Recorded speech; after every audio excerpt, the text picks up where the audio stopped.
Hi, I'm Leanne Ely. I'm a nutritionist, a New York Times best-selling author, and some people even say I'm a life coach.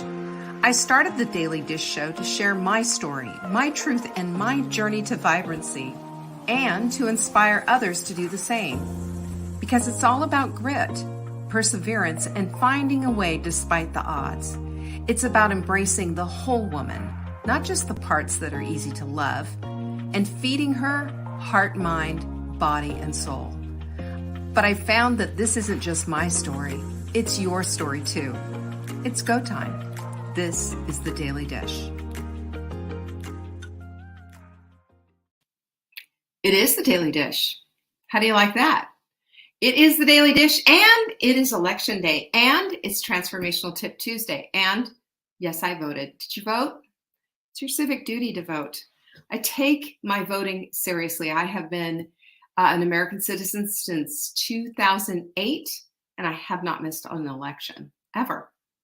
Don't you miss one either. It's a privilege to be able to vote. And anyway, I went out and did my thing. So today we're going to be talking about choices, and I think I've got something, hopefully, that's enlightening for you. For me, what I'm going to be discussing absolutely changed the whole way I thought about things. It did. It was a game changer for me. So there's my setup for you.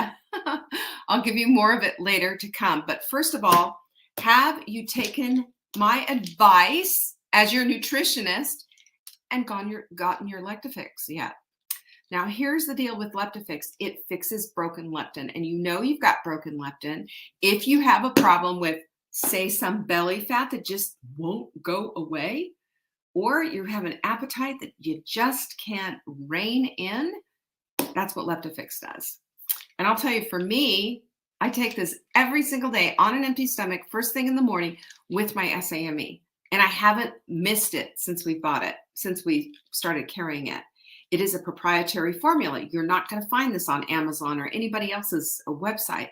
This is ours. We did it together with our formulator, and I'm so extraordinarily proud of this formula.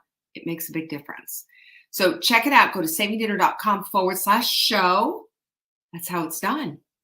Go get it. I'm dead serious. Go get it. Buy 3, get 1 free. I mean, that stocks you up for a long, long time. Great deal. All right. The other thing is we have something coming up. It is tomorrow. Did you know about it? It's our Gorgeous Skin webinar. Listen, I'm really excited about this. You want to know why I'm excited about this? Because I get asked about this a lot. And for someone who was disfigured by rosacea, and my skin has gotten better in the last 10 years than it did the previous 10. I'm 64. And I have earned my skin. I've got pretty decent skin now. And it all started with understanding that there's an internal dynamic as well as an external dynamic. We all love the magical potions, don't we? But there's also something that needs to go on the inside.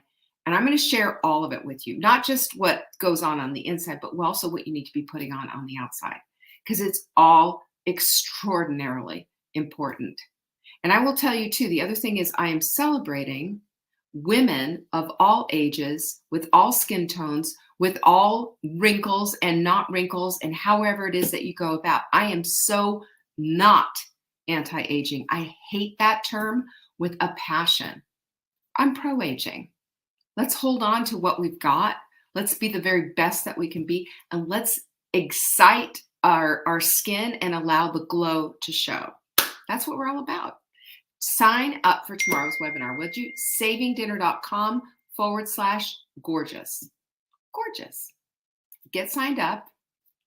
There you go. All righty. There you go. That's what I have for you.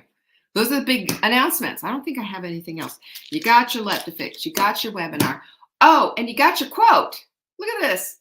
This is so true, though. I mean, good old Winston Churchill. I mean, did he not understand this? Being literally under fire? The pessimist sees difficulty in every opportunity, and the optimist sees opportunity in every difficulty. Boy, it's that glass half full, half empty thing, isn't it? But you know what the whole thing is that it just depends on your perspective and how you see things. Now, if you have ever been to London and you've been to Parliament and you've been to the Museum of War, I don't know, the War Museum or whatever it's called, and during World War II, Parliament they literally had a bunker underneath Parliament, and that's where they were, in the most obvious place. And if you go in there, you can see the whole setup, how they did the whole thing certainly under fire, under siege. You know, it's amazing how things lasted. It is amazing. I will tell you, Winston Churchill, let's listen to somebody who has definitely been there and gotten the t-shirt. He's right. So today I alluded to you that today I'm going to be talking about something. I wrote about this a few years ago and shared this on my show, but I learned about this at a conference I was in. And the conference, the guy just absolutely hit me upside the head with a cosmic 2x4. And when he made the following statement, it was one sentence, and it was this: choices are decisions. Choices are decisions. And then he sort of unpacked it a little bit, and he talked about how every single decision in our life moves the needle one way or the other in our lives. Every single one of them. And I started to, all of a sudden, it was sort of like having like this flashback of your life and thinking about the decisions that I have made in my life. Not just a choice, but the decisions. That we think we can just make a light-hearted choice when in actuality, we are making decisions. So let's talk about that, because I really want the full impact of that statement that choices are decisions to hit you the way it did me. And so this is kind of my, shall we say, my reduction of his talk. All right, here you go. First of all, let's understand that every single day is full of decision making. Every day. Every day you have to decide, am I going to get up with the alarm or am I going to hit it and snooze? That's a decision. First decision of the day. Should I wear this or that? What am I going to make for dinner? Should I make this or should I make that? Where should we go on vacation? We've all had these discussions with our loved ones, haven't we? We have. And sometimes we'll even be asking, potato or broccoli? Do I want to sit and exercise, or do I want to sit up my butt on the couch? Those are all decisions. They're not just a mere choice. They are decisions, because when the decision goes further than just choice, that's the whole point of why decisions are, why choices are decisions. So oftentimes what we say, though, in order to justify our choice is we'll say, well, it's just this once. It won't hurt. I don't want to eat broccoli. I want fries with that. Right? And we give in to this sort of bratty inner child that just wants her way and doesn't want to do the hard thing. It's hard. It's hard having to do the hard thing, isn't it? But the choice to do a harder thing, the choice to change things up, the choice to go forward in your life instead of staying in the same place or going worse, going backwards, is an absolute fundamental one that we all make every single day. And my whole thing is, let's look at this from the perspective of, if I can move the needle in my life with just one little decision, why wouldn't I do that? If I can move the needle in my life, and if I could be conscious of the fact that it's not a choice, it's an actual decision, and that attached to that are circumstances and regret and results that I'm either going to love or hate. We can look at all of that, and then we can see what the impact is of these decisions. So every single day we make these decisions, and I will say some of them are very small. Do you want to use a blue pen or a black pen? Some are larger, but even the micro decisions, little tiny things like the weather, everything matters, because oftentimes we put into it we bring our baggage with us on that. Well, what will make everybody else happy? Should I use the white pen or the black pen or the blue pen? Well, what else? What do you want to use? Do you want to use the black pen? Do you want to use the blue pen? It gets kind of crazy. So we have to look at it then. Decisions come with either a benefit or a consequence. And every single one does. Every single solitary one. Maybe the blue or the black pen doesn't, but I'm just saying oftentimes they're loaded. It's loaded for us. We look in our with our people pleasing glasses on, our lenses, and we want to do the thing that's going to make everybody happy. So we have to look at that. And the other thing that we need to realize and recognize too is that we can't opt out of not making a decision, because not making a decision is a decision. It is a decision. So non-decisions are decisions, and they are really, if you look at them, they're also decisions that are indecisive, weak-willed, unwilling to take responsibility, or all of the above. They're all attached to that. Why do we want to not make a decision that we don't have to take responsibility for? Well, it's not my fault. I didn't make a decision about that. Well, I don't know. Whatever she says, whatever he says. I've seen that. And you've been there too, when somebody has inadvertently, by not making decisions, run you under the bus, maybe. I've been there. So Colin Powell said this, and I thought this was very interesting. You need at least 40% of all the information you're likely to get to make a good decision, and no more than 70%. No more than 70%. Less than 40%, you're guessing on what a good decision is. More than 70%, you're stalling. So in other words, there is no reason to ever make a poor decision. Sometimes you have to ask, you just have to get in there and go inside and get the best decision that you can, because you've got all the information you possibly get. Other times you just have to say, I need more information than that. Can you tell me X, Y, and Z? Can you give me X, Y, and Z? And there you go. But Powell also says that beyond 70%, you start to lose opportunity. I have personally witnessed this. I've done a lot of coaching clients, as you can imagine, over the last 28 years of coaching. I've done a lot. And I've had, but I just need more information. When you make the bone broth, does it have to be chicken feed, or can you make it from some other stuff?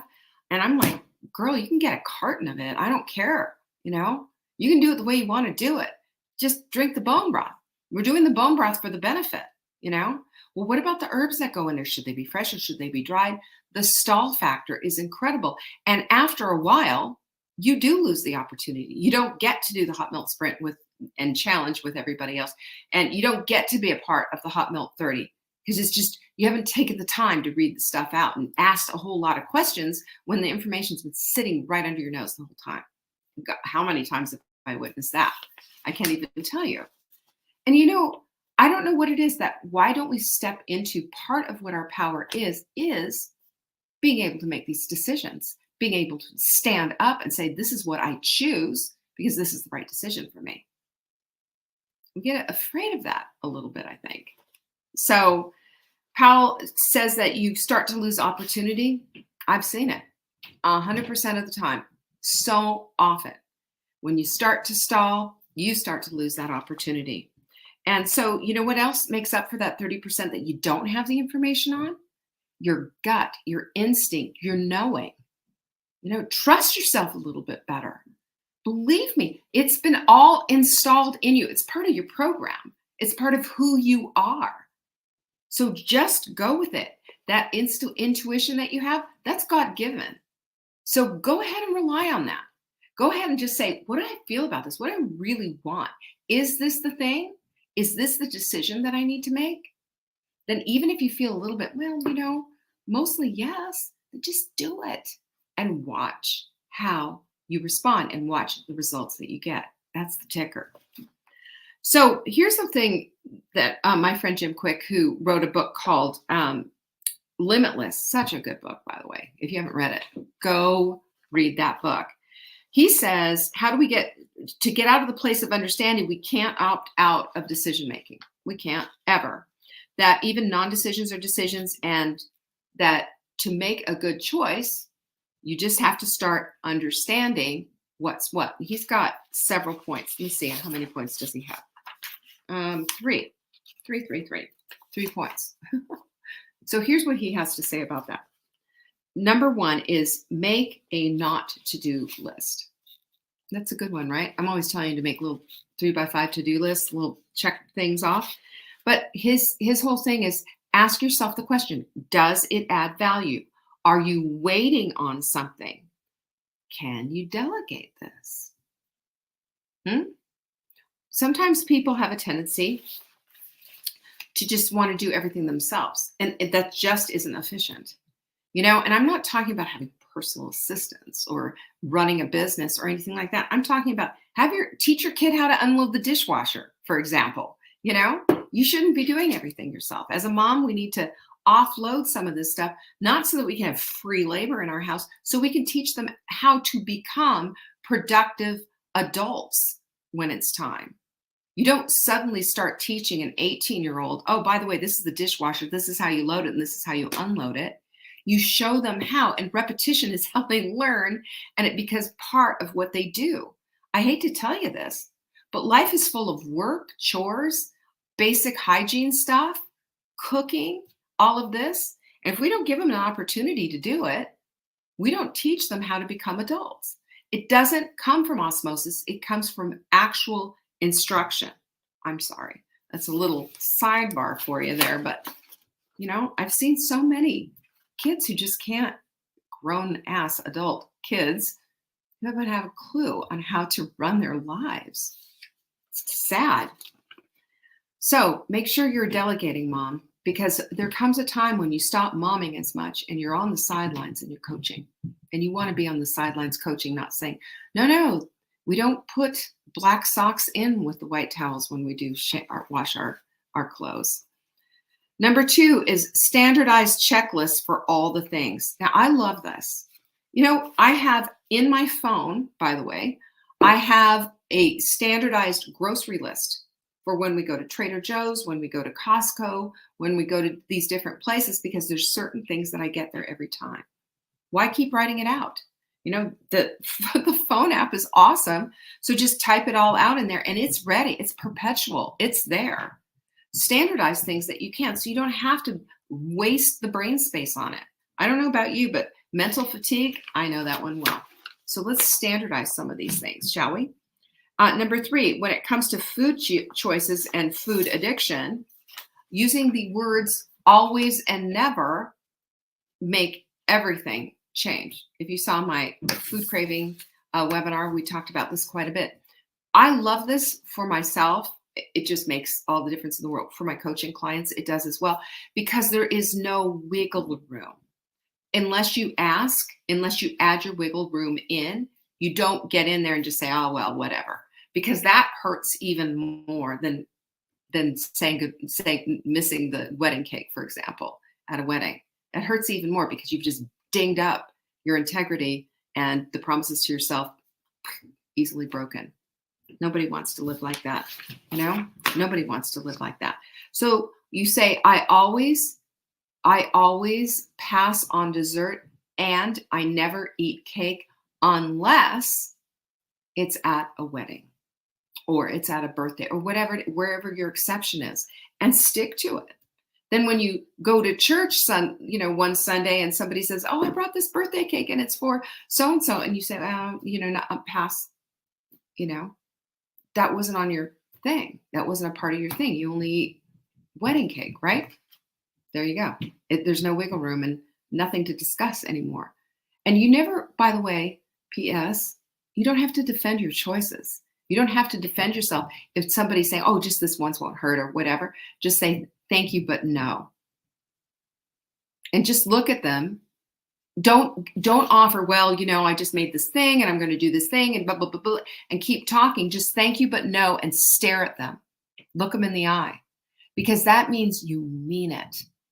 And then your choice is solidified. Your decision is solid. I'll tell you, I had a woman one time I was talking to who she had some stuff going on. And I said, hey, I've got this plan. If you want, it's free. It's the Hot Milk Sprint. And she was like, no, thank you. And she just looked at me. It's like, girlfriend, great. And I knew I would never bring it up again. And I never have.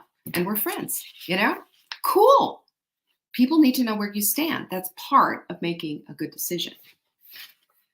So how do you create better decision making? What else do you do? What other things can you do? Well, number one is stop dismissing your micro choices. They're important too.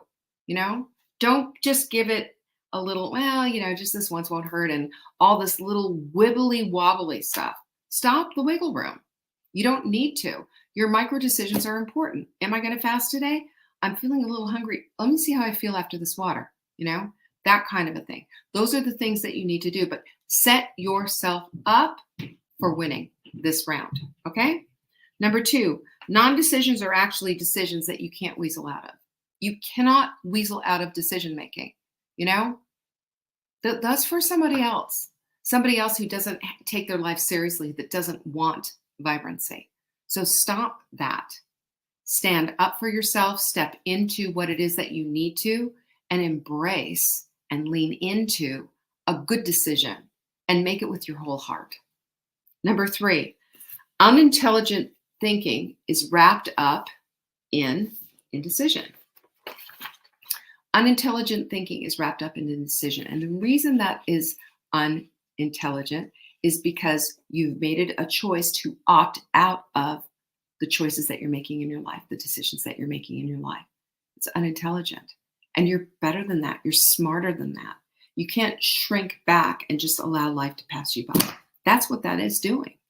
And that does not holler vibrancy at all. As a matter of fact, it puts the brakes on it in a big way.